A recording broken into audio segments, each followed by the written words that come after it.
Hi, eighth graders. So we're going to continue with Amal Unbound, and we are on chapter 33. And today we're actually going to read chapter 33, chapter 34, and chapter 35. So it's only 4 questions to answer because these are really, really super short chapters. But first you're going to answer who came to visit Amal and thought that she was back for good. 72 in chapter 34, everyone was besides himself about Amal having to live in the same place as blank. And 2 in chapter 35, Fazia explained to Amal,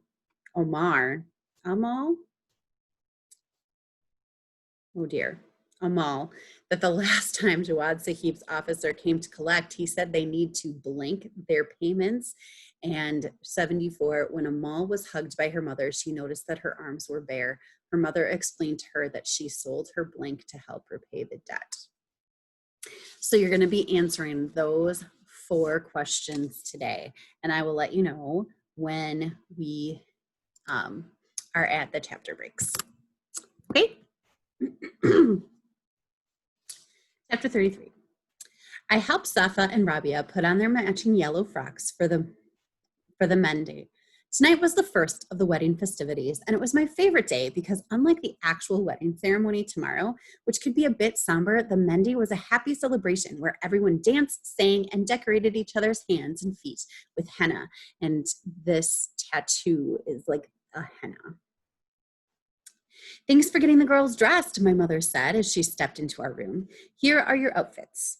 She handed Seema and me our freshly pressed clothes. I put on the orange silk kameez and green shirter pajamas that I'd worn to my cousin's wedding late last year. After so long wearing simple cotton, this fabric felt smooth and light against my skin. You look pretty, Seema said. Orange always looked good on you. So do you, I told her. I don't remember your outfit. Did Amma have it dyed a different color from when it was mine? No, this outfit is new, she grinned. The tailor measured me twice to make sure it fit just right. It's beautiful, I said. I was glad Seema got to wear an outfit that was all her own, but knowing the reason why, because she had replaced me as the eldest in my family, saddened me too. Our conversation was interrupted by a knock on the front door. Amal! I knew the voice before I turned around. It was Hafsa. You're back, she hugged me. I just heard. I knew your father would come up with the money. I knew he would. I'm only here for the weekend, I said. Oh, her smile faded. Hafsa grew quiet and glanced at Seema and then back at me.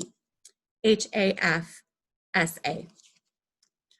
Well, I'm glad you're here now, she finally said. How have you been? It's been hard, but I'm managing, I said. Oh, she said.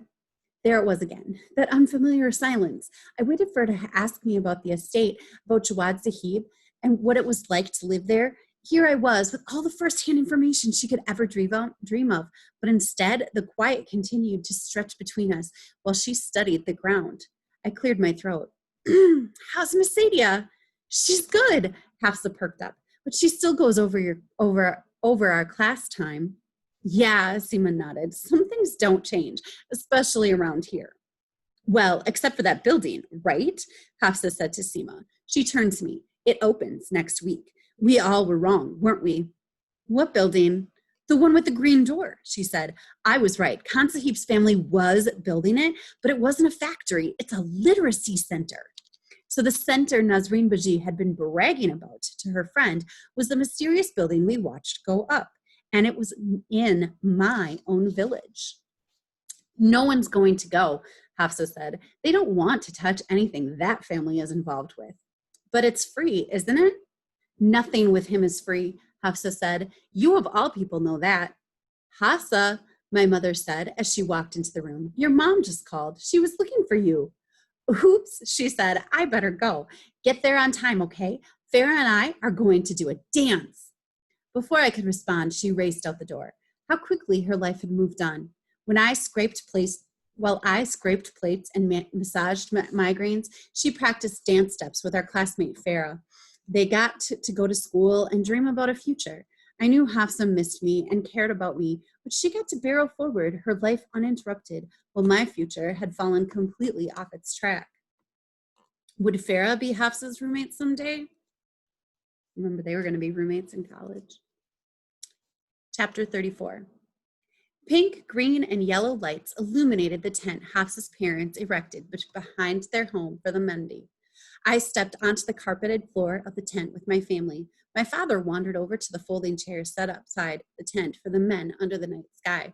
Rabia and Safa held tight to my kameez as if I might vanish without warning.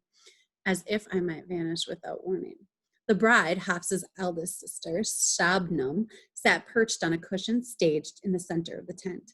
A yellow veil framed her face, and her hands were already covered with henna patterns. Now the henna artist was swirling intricate designs of flowers and birds onto her feet. We walked over to sit on the cushions below Shabna's stage. I smiled a little at how subdued she seemed. Hafsa and her sisters were not the docile sort, but the bride was doing her best to look the part for the occasion. Seema picked up a henna cone left out for the guests to use and began swirling it on my hand. Are you done? I asked her after a while. My hand is aching. Be patient. I have to get the pattern right. You squirm too much. Sorry. I tried to still myself. The designs on my palms would take hours to dry, but tomorrow the deep brown Seema painted on would transform into a brilliant orange. It would eventually fade away completely, but for a little while, when I was back at Jawad Sahib's estate, these hands would remain colored with the memory of this night. As new songs started up, and I watched Hafsa and Farah dance with a third girl. It was Sana, Nazreen Baji's niece. Their braids were woven with marigolds, and they wore matching outfits. Chatter swirled around me, gossip about the groom, the dowry. You poor dear, a woman said to me. It was Hira, the butcher's wife.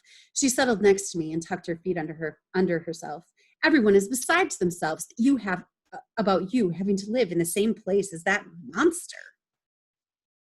What's it like there?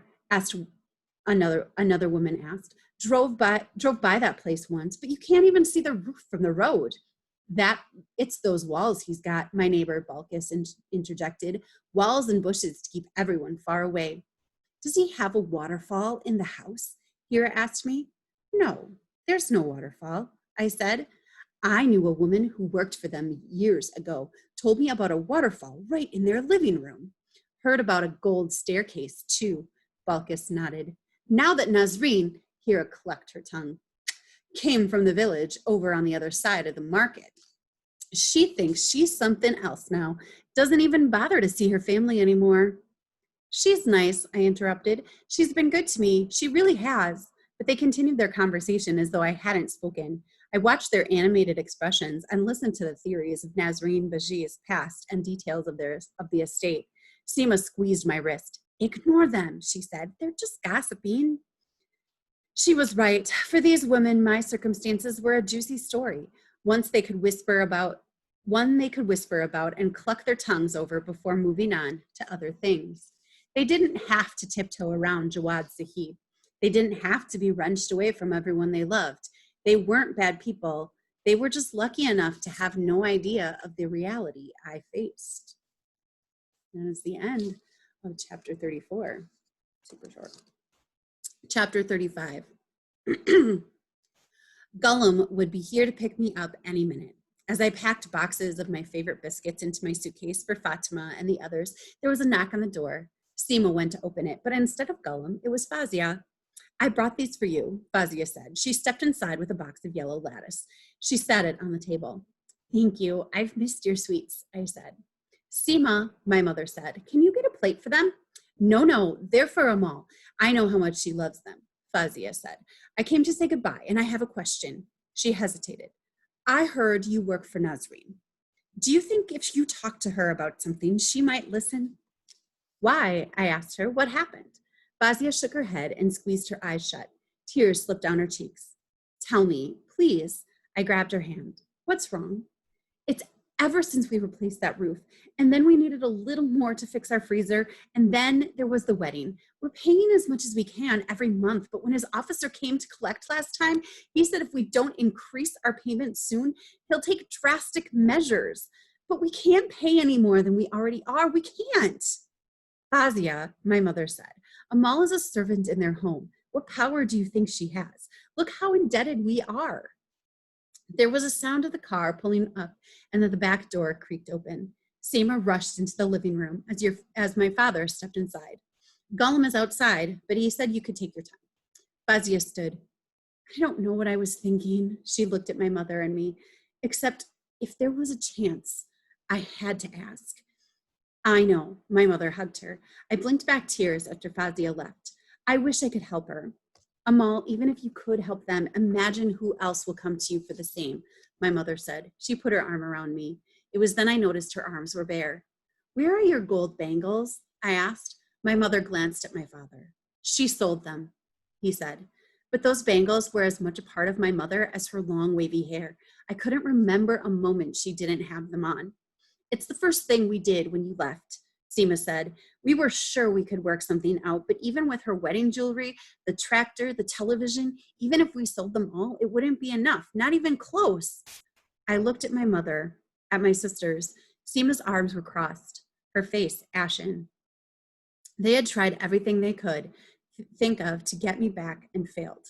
So if they were continuing with their lives, it was because they had no other choice, just like me.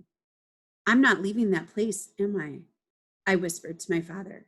I waited for him to answer my question. Instead, he just hugged me tight. I hugged the rest of my family goodbye. My mother, my sisters. I kissed the baby. She smiled at me and cooed, but I knew I would soon be a stranger to her again. I thought coming home would help me feel better, but now all I could see was my mother's bare wrists, Fazia's frightened face, and a baby sister who would never know me. How many lives had this man upended?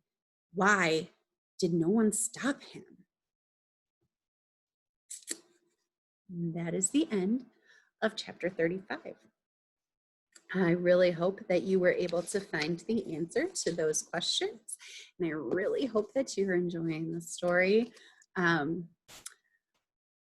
think it's really interesting, the idea of her going home and being able to experience home, and then think about how she felt about, was it really a positive thing that she went home, or maybe should she have just stayed gone? And that's really a tragic thing to have to think about. So I hope that you are having a wonderful day, and I hope that you have a wonderful rest of your day. I hope that you are wonderful for the sub, and I will talk to you later. Bye.